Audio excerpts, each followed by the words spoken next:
programang ito ay rated SPG. Striktong patnubay at gabay ng magulang ang kailangan. Maaaring may masiselang tema, lengguwahe, karahasan, sexual, horror o droga na hindi angkop sa mga bata. Ikaw ang aking lala sa gabing madilim. Nagkita na si Justin at Zoe. Ano ang magaganap sa dalawa? Ano ang nalalaman ni Justin kay Zoe? Magandang araw at eto na nga tayo sa ating pinakaabangang tagpo sa Abot Kamay na Pangarap. Welcome to my channel. Please don't forget to like, comment, and click the bell button para lagi kayong updated sa aking mga videos. Samantala, sa labas ng bahay ni Lynette habang nagaantay ng mamasasakyan ang dalawa ay hindi pa din mapakali si Josa dahil hindi siya naniniwala sa mga sinasabi ni Lynette na okay sila ni Carlos dahil malakas ang kutob niya na sinaktan ni Carlos si Lynette at pinagtatakpan lang niya ito ang ginagawa sa kanya.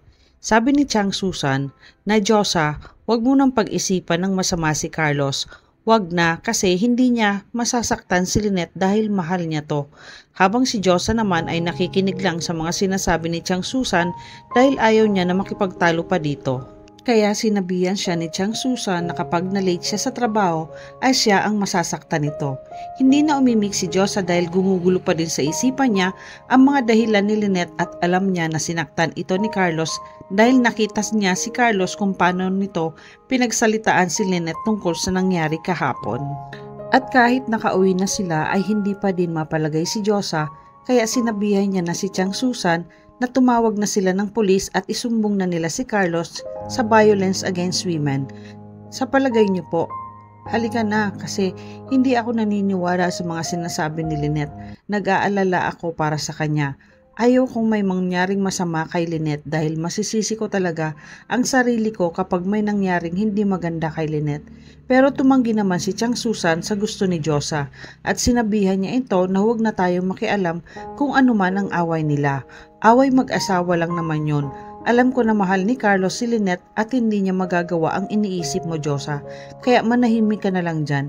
Walang nagawa si Josa kaya hindi na lang siya sumagot. Samantala, masayang nagkukwentuhan ang mag-inang Annalyn at Lynette sa bahay nila habang kumakain. At masaya si Lynette dahil muli niyang nakasama ang anak niya. Kinamusta ni Lynette si Annalyn. Sabi ni Annalyn na okay naman po ako, Nay. Na busy lang po ako sa trabaho. Lalo na ngayon na excited na ako na makapunta ng Japan at mas lalo sigurong magiging masaya ako kapag kasama sana kita, Nay. Para magkasama tayong mamamasyal sa Japan. Masaya si Annalyn habang pinagmamasdan ito ni Lynette. Samantalang siya ay nagdudusa kay Carlos. Iniisip ni Lynette kung sasabihin niya ang mga nangyari sa kanila ni Carlos dahil natatakot na siya na maaring mangyari kapag hindi niya ito nasabi kay Annalyn. Nakikinig lang siya sa mga kwento ni Annalyn at maya-maya ay nagpaalam na si Annalyn sa nanay niya dahil may aasikasuin pa siya. Sabi ni Lynette na sandali lang anak, may sasabihin sana ako sa'yo tungkol sa Tito Carlos mo at napapaiyak si Lynette.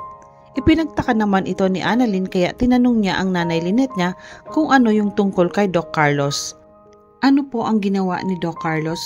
Kinabahan naman si Lynette kung sasabihin na ba niya kay Annalyn ang mga ginagawa sa kanya ni Carlos at natatakot din siya na baka pati si Annalyn ay idamay nito. Pinigilan ni Lynette ang umiyak siya dahil biglang dumating si Carlos sa likod ni Lynette.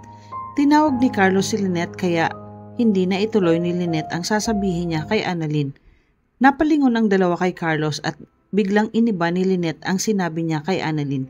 Sabi ni Lynette na nagpapaalam na si Annalyn at uuwi na daw siya at agad niyang pinunasan ang luha niya nang makalapit si Carlos. Nagpasalamat na lang si Annalyn kay Carlos at nagpaalam na si Annalyn kay Lynette kaya niyakap niya ito ng mahigpit.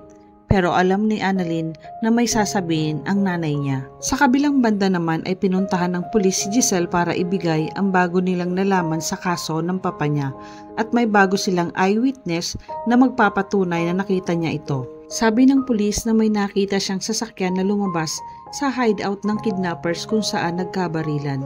Sabi naman ni Giselle na sigurado ako kung anumang sasakyan yun at kung kanino man yun, alam kong pag-aari ito ni Moira.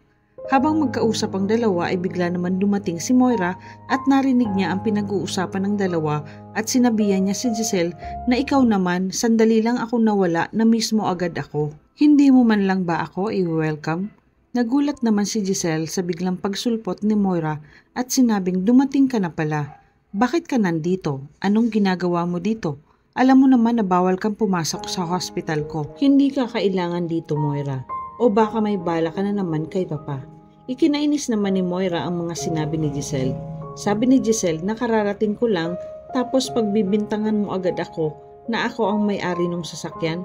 Hindi nyo nga napatunayan na may kinalaman kami ni Zoe.